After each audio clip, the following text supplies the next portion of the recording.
What's up, squad? This is Brandon from the Bantu Sun. Thank you so much for joining me today. So, it appears that President Putin of Russia is looking for an opportunity to negotiate a cessation of hostilities with Ukraine.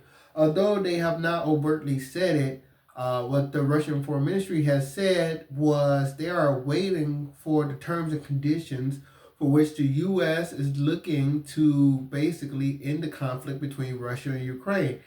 And this is basically admitting that the conflict between Russia and Ukraine is really a proxy conflict between United States and Russia for influence within Ukraine. So that being the case, Russia obviously feels that the United States are at peace with them and they're ready to come to terms with them on peace agreement. Ukraine, regardless of whatever their inclinations or desires, would naturally abide.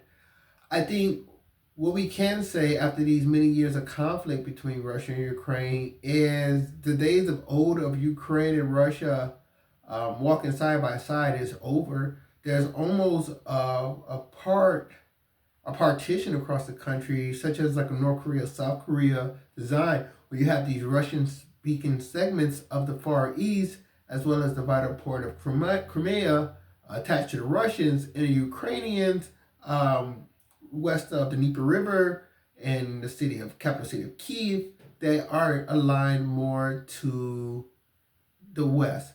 Now, what does this all mean? What this all means is that when Ukraine started this war, when the Ukraine engaged in this war, they were looking for complete independence.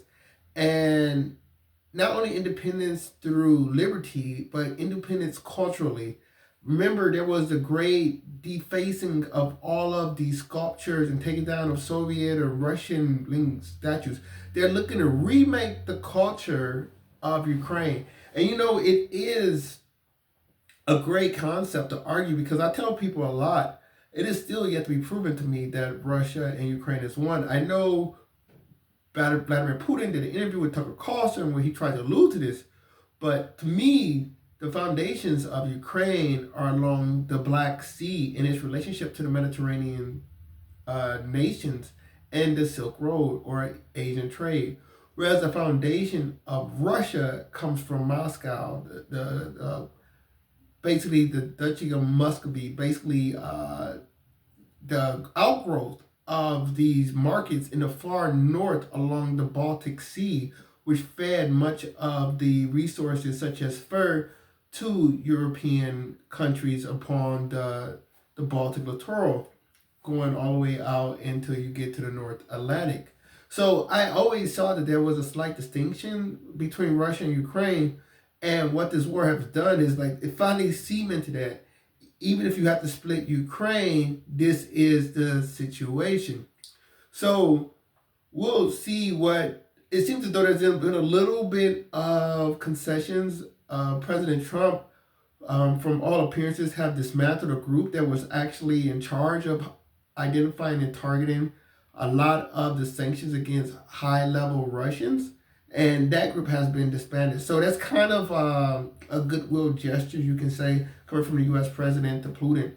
Nevertheless, the fundamentals are the same, and that is who is going to exercise an influence between these two great powers within the European sphere.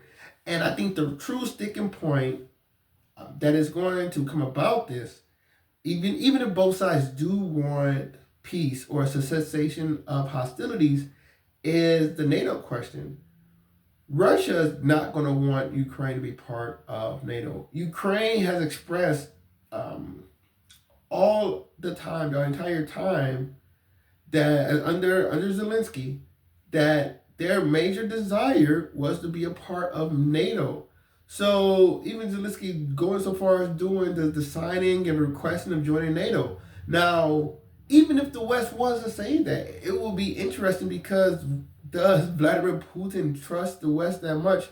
Remember, the whole premise was the Soviet Union collapsed and it brought down the Iron Curtain because the West said it would not move an inch closer to Russia.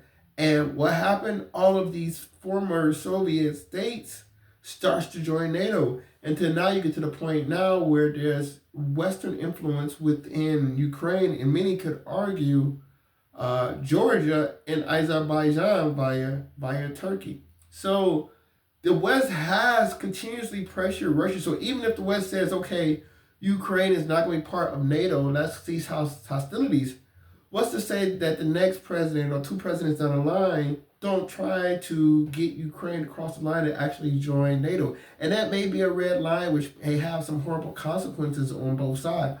But that is obviously an option. So this seemed to be the sticking point from the outside looking in my perspective. I would definitely love to hear your thoughts and your comments on how you think the Russia-Ukraine situation is evolving, and if there is an opportunity or room for peace. If you like the video, please like, share, and subscribe. And until next time, take care.